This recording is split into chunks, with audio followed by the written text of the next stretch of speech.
Hello my students. Okay, today we are going to talk about again pure substances and mixtures. We will follow the same subject. We learned pure substances in our previous lesson and we will learn about mixtures today. If you want to follow me from your book, please open Module H, Unit 1, Lesson 4, pages between 58 and 62 will be today's topic. So, we actually talked about mixtures yesterday, and we say that when we mix different types of substances physically, okay, we can obtain a mixture, okay. And the thing is, substances in the mixture will keep their identities, okay. So when we are talking about mixtures, you can, for example, easily imagine a salad. We are putting different ingredients to a salad, right? What we are putting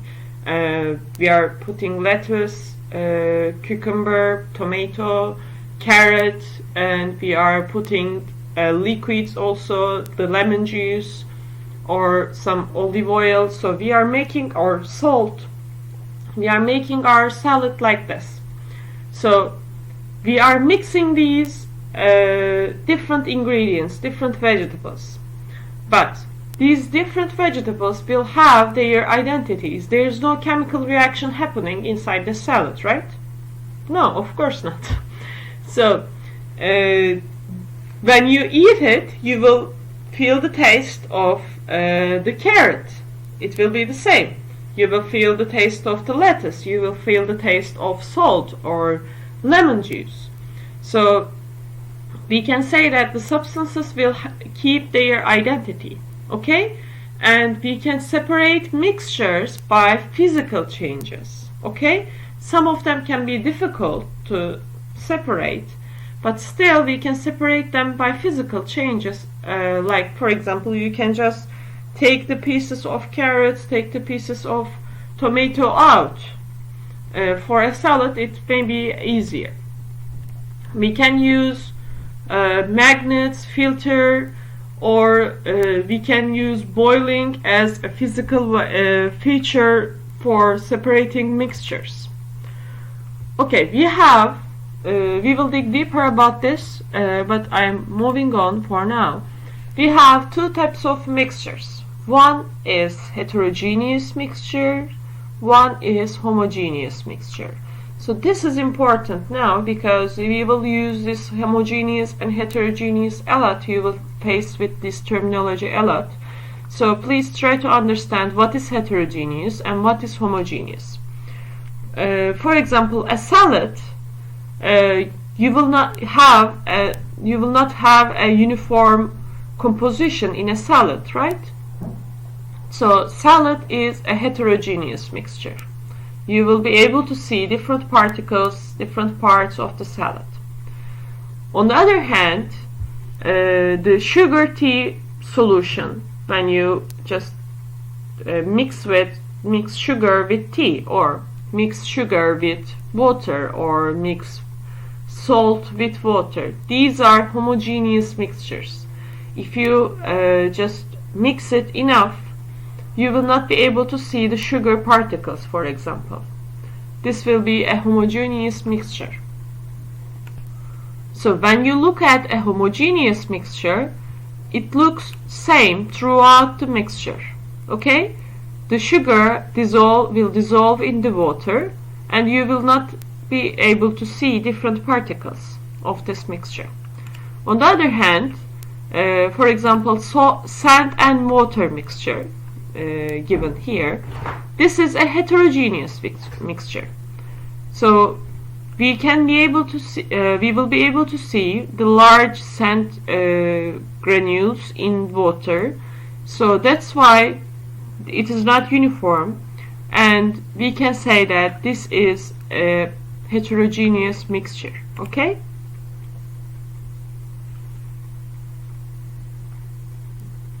And you can easily recognize heterogeneous mixtures if you are able to see the ingredients inside that mixture. So now, the tricky part about mixtures. We will learn something new. We will learn a new terminology about mixtures. We have different types of mixtures. Okay, we are also dividing. Like pure substances, we say that in pure substances we have elements and compounds. And now for mixtures we have three different kinds of mixtures. What are these? We have suspension, that we can see the particles inside the mixture. Okay, for example, the small snow particles or inside the snow globe and this liquid is a mixture of suspension. Okay, and the particles should be seen. They are large. They should be large, and they can be separated easier than the other mixtures. Okay, so this is called as suspension. We also have something called as solution. Okay, like tea. Okay, and one substance will dissolve in another substance, and it will completely dissolve, and it will not be able to seen. And we have something called as colloid. Okay, in colloids we have these. We can be able to see the particles. They are small, like solution, but they are not completely dissolved like a solution. Okay, so it is something between solution and a suspension. In here, for example, we have this lunch, orange drink, gelatin, and salad dressing. So can you imagine which one is which type? For example, salad dressing is suspension. Some of them are suspensions because they are heterogeneous mixtures with some particles such as herbs eventually settle out due to gravity. You may have seen some spices that is inside these salad dressings. So that's why you need to shake or stir it in order to make an even composition before just pouring down to the salad. Okay, so or the salad itself is a heterogeneous mixture. Okay, what you should know about suspensions, they are heterogeneous. Okay, we can separate most of the time we can separate the parts or different parts from each other easily. And we have gelatin. You also see that saw that gelatin in our previous example, or whipped cream. They are colloids. They are heterogeneous solutions with particles that are smaller than those in suspensions. Okay, but they seem like homogeneous, but they are heterogeneous because even though they are small, we can see these small particles. Okay, and the particles in the colloids, the thing is, the particles in the colloids will just spread evenly. Okay, they will not settle out. And the last thing is orange drink. Okay, this type of mixture called as a solution because it's a homogeneous mixture and one substance dissolved in another substance. So, and the particles will not settle out, will not precipitate to the ground. For example, this orange drink, you know these powdered drink mixtures, when we mix them with water, regular water, we will be able to have this simple orange drink, and this is a type of solution. So in this topic we learned pure substances, mixtures. What are the pure substances? Different types of pure substances. What are the different types of mixtures? And let's try to solve some questions to understand them better. For example, it is asking for us to which two are pure substances. So we know now the salt water is a mixture. It is actually, it's a solution, right? But hydrogen Remember our examples in the pure substances. This is an element. That's why we call this as a pure substance. And water is a compound, H2O. It is made up of hydrogen and oxygen atoms. And we cannot separate water into its ingredients, the hydrogen and oxygen, with physical changes. We need a chemical reaction. So that's why water is also called as pure substance. It is a compound. This one is element, this one is compound. But fruit salad, no. If I mix different fruits together, I will not change the identity of these fruits. They will still be the same. So that's why it is also a mixture, like salt water. Okay, so only two of these, hydrogen and water, will be pure substances in this question. So now it is asking for us to differentiate different mixtures, if they are colloids, solutions, and suspensions. So let's start from here. What we have, oil and water. If you mix oil and water, you will see that these two different liquids will not homogeneously mixed. You can try it at your kitchen. It is a really simple, easy experiment. And just pour some oil over water. You will see they will be separated, and the oil will be seen on the top.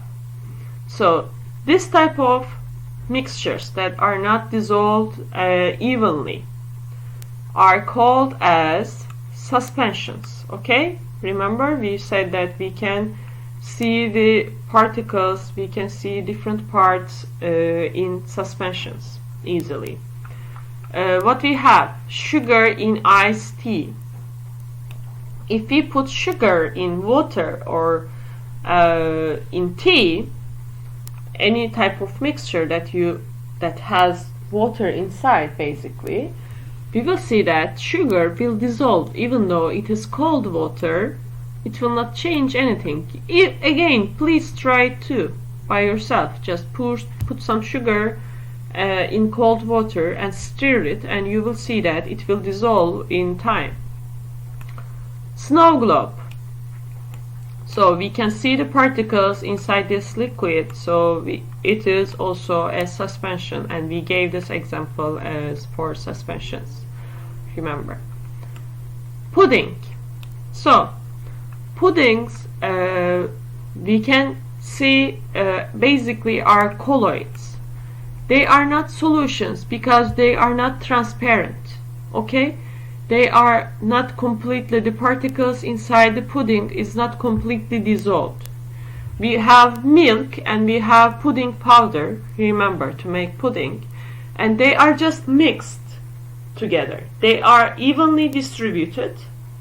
Okay, that's why they seem unified, it seems homogeneous, but they are not dissolved into each other. Okay, the particles of the pudding powder will not dissolve in milk.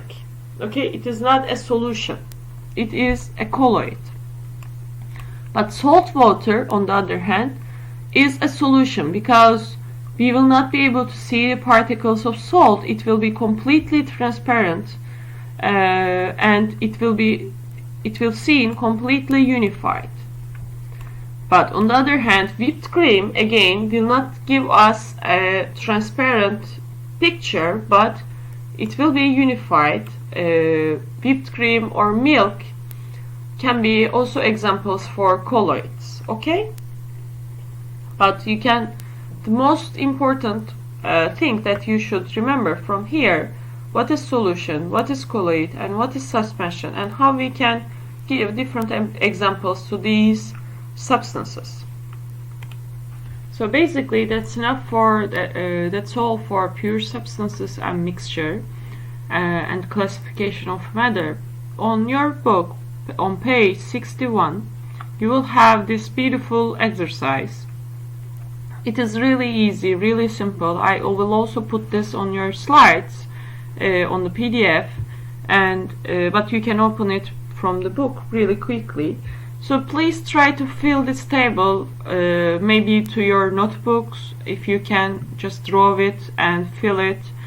And the only thing that you need to write is the definition of pure substance. What are the pure substances? What is the definition of pure substance? And what can be the next one? We can classify matter into two, pure substance and mixture. So just draw a sketch for mixture, or just write the definition of mixture. So we are dividing pure substances into two. What was the one is elements and the other one is compounds. Yes. And just write the definition of compounds and just draw a sketch for element, or just write the definition again. And the mixtures, we are dividing mixtures into two, homogeneous mixtures and heterogeneous mixtures, and we are dividing heterogeneous mixtures into two, suspension and colloid, and we have one type of homogeneous mixture, which is solutions. So you can try to fill this table and just note it down to your notebooks. It will help you to remember it better and understand this topic better. If you can, please do it. You can find it on page 61 or in your PDF files related with this topic. So